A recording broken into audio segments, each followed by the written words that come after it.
Hola, ¿qué tal? Bienvenidas a todas aquellas personas que os habéis acercado al canal Easy Gamer.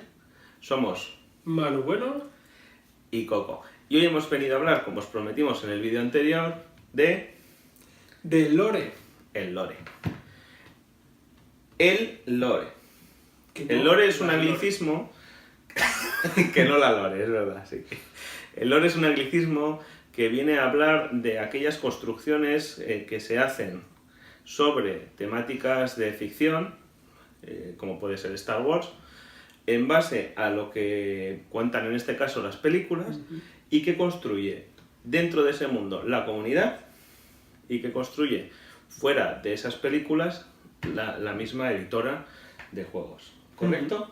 Correcto.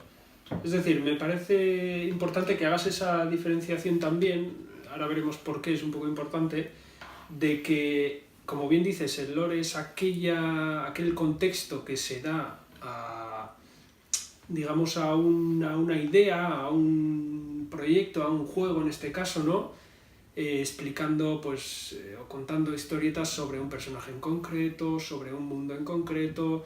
Es decir, da contenido, da un poco de chicha a todo ese mundo, ¿no?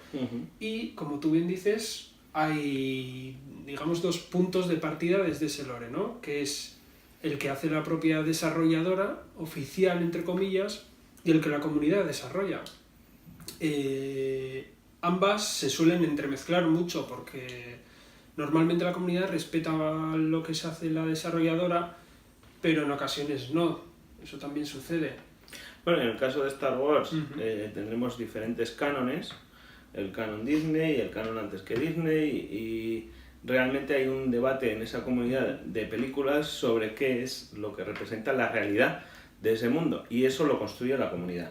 ¿Qué sucede en los videojuegos? Que el tema es mucho más ambiguo. Sí, y bueno, aquí viene un poco en donde nosotros queremos meternos, ¿no? En ese lore, ¿qué aporta a la comunidad, ¿no? Bueno, ¿tú qué opinas? ¿Ese lore? Bueno, hay una parte que el lore llena un espacio o una ausencia de contenido, dotándolo de algo que no siempre es adecuado o que no siempre construye, que a veces destruye cosas o que destruye ideas o que destruye visiones. Entonces hay que tener mucho cuidado a la hora de consumir el lore para aquellos que sois jugadores o jugadoras, y hay que entender desde dónde van a acercarse nuestros hijos o nuestras hijas a ese lore, ¿no? En el Clash Royale, por ejemplo, el lore oficial Sí. va a estar muy claro y muy marcado, Sí. pero luego lo que cada uno haga y lo que se exponga y lo que se acepte en los foros, que es donde se generan estas cosas, pues son muy diferentes. El lore a veces determina videojuegos, determina más que los videojuegos, las realidades de los jugadores y de las jugadoras de esos videojuegos. Y eso, pues a veces no tiene por qué ser así o no tiene por qué estar bien.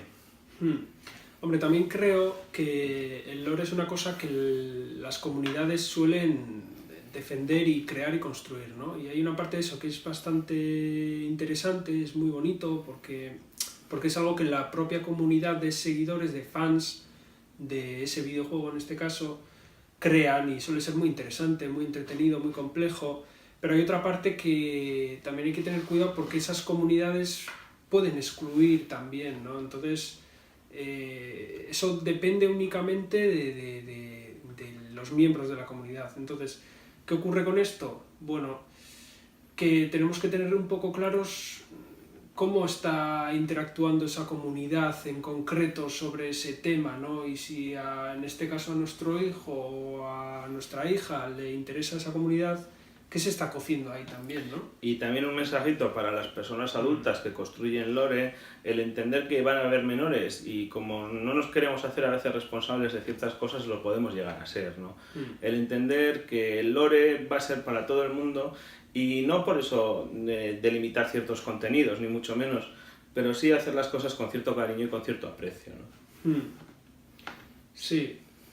En mi opinión, el lore me suele gustar saber algo de eso, pero es verdad que no se nos puede ir de las manos.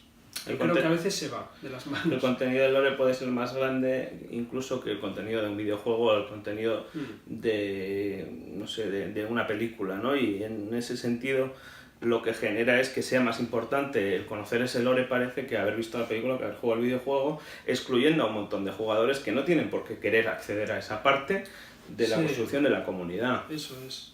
Sí, un poco... yo entiendo que el lore para mucha gente es un punto de fuga, ¿no? Es una pasión, es una manera es un hobby, de abstraerse también de momentos difíciles, de cosas, ¿no? Pero también hay que entender que lo que es un videojuego, lo que es una serie, es una serie. Y será interesante y divertido crear lore, pero habrá que entender hasta dónde llegar con eso. No nos puede obsesionar, creo yo, ¿no? No, bueno, creemos que todo en exceso es malo, incluido jugar a videojuegos, incluido cualquier cosa, así que, bueno, sí que rescatar esa parte de ponernos frenos a nosotros mismos para poder entender aquello que hagamos.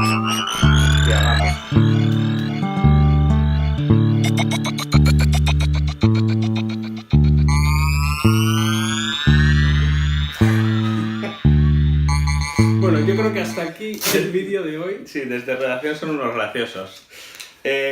Muchas gracias por estar ahí. Esperamos haberos acercado un poquito al concepto lore, que es una cosa que los jóvenes están utilizando mucho ahora. Muchas gracias por estar ahí y gracias a redacción por el chiste, muy majos. Ya.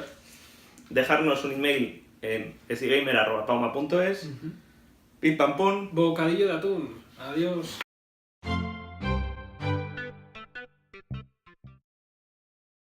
Conozco los videojuegos que juegan sus hijos o hijas. El juego bien acompañado no es inadecuado. En caso de duda, consulte con esigamer@pauma.es.